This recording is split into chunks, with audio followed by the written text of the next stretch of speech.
একান্ত আপনজনেরা, আল্লাহ রাসূল সাল্লাল্লাহু আলাইহি ওয়াসাল্লাম এখানে হাদিস বর্ণনা করেছেন। হাদিসখানি তিরমিজি শরীফের ভিতরে চলে এসেছে। হাদিস নাম্বার 3598 নম্বর হাদিস। হাদিসখানি বর্ণনা করেছেন হযরত আবু হুরায়রা রাদিয়াল্লাহু তাআলা আনহু। তিনি একজন আল্লাহর রাসূল সাল্লাল্লাহু আলাইহি ওয়াসাল্লামের সবচাইতে একজন বিশ্বস্ত সাহাবী ছিলেন। রাসূলের নিকটে সব সময় তিনি অবস্থান করতেন। আল্লাহর রাসূল সাল্লাল্লাহু আলাইহি ওয়াসাল্লাম যখনই কোনো হাদিস বর্ণনা করতেন, সঙ্গে সঙ্গে সেই হাদিসখানি তিনি সংরক্ষণ করতেন। সুবহানাল্লাহ, সুবহানাল্লাহ। এই হযরত আবু হুরায়রা রাদিয়াল্লাহু তাআলা আনহু আল্লাহর রাসূল সাল্লাল্লাহু আলাইহি ওয়াসাল্লাম থেকে এখানে হাদিস বর্ণনা করেছেন।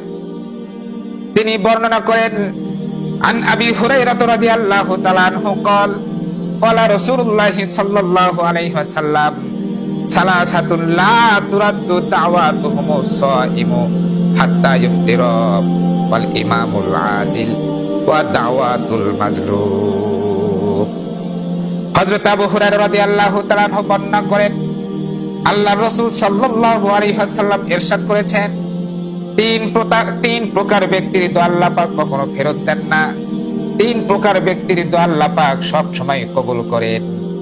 আবু হুরায়রা রাদিয়াল্লাহু তাআলা আনহু বলেন, সালাসাতুন লা তুরাদ্দু দাওয়াতুহুম।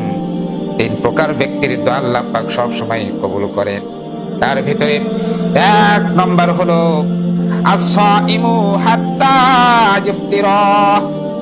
রোজাদার ব্যক্তি রোজা রাখা অবস্থায় আল্লাহর দরবারে যখন কোনো বিষয়ে দোয়া করেন, আল্লাহ পাক রব্বুল আলামিন তার দোয়া কখনো ফেরত দেন না। যতক্ষণ পর্যন্ত রোজাদার ব্যক্তি ইফতার করেন না, ততক্ষণ পর্যন্ত যত রকমের দোয়া ওই রোজাদার ব্যক্তি করেন, আল্লাহ পাক রব্বুল আলামিন তার সমস্ত দোয়াগুলো কবুল করতে থাকেন। সুবহানাল্লাহ, সুবহানাল্লাহ। দ্বিতীয় প্রকার ব্যক্তি হলো আল ইমামুল আদিল।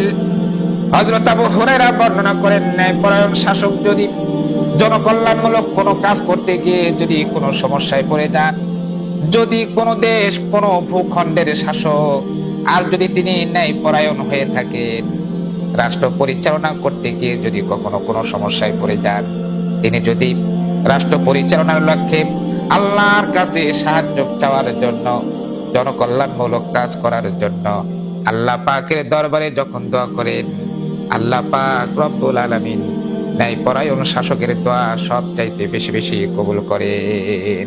সুবহানাল্লাহ, সুবহানাল্লাহ। তিন প্রকার ব্যক্তির দোয়া আল্লাহ পাক কখনো ফেরত দেন না।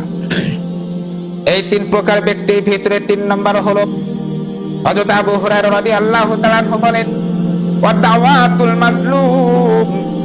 আল্লাহর জমিনে আল্লাহর দ্বীনকে বিজয় করার জন্য, আল্লাহর জমিনে আল্লাহর দ্বীনকে কায়েম করার জন্য যারা সব সময় দাওয়াত প্রদান করেন, আর এই দাওয়াত প্রদান করতে গিয়ে বাতিলের পক্ষ থেকে যদি কোনো প্রকার নির্যাতনের শিকার হন, বাতিল শক্তি যখন তার প্রতি নির্মম নির্যাতনের স্টিক রুলার চালু করে দেন, আর সঙ্গে সঙ্গে মাজলুম ব্যক্তি আল্লাহর দরবারে দুখানা হাত তুলে যদি কোনো দোয়া করেন, আল্লাহর রাসূল বলেছেন ওই মাজলুম ব্যক্তির দোয়া আল্লাহ পাক সব সময় কবুল করে। সুতরাং প্রিয় ভাইয়েরা, এই তিন প্রকার ব্যক্তির সঙ্গে কখনোই আমরা খারাপ আচরণ করব না, তাদের সঙ্গে দৃষ্টিকটু ব্যবহার করব না। আল্লাহ পাক আমাদের সবাইকে সেই তৌফিক দান করুক। আমিন। আসসালামু আলাইকুম রাহমাতুল্লাহ।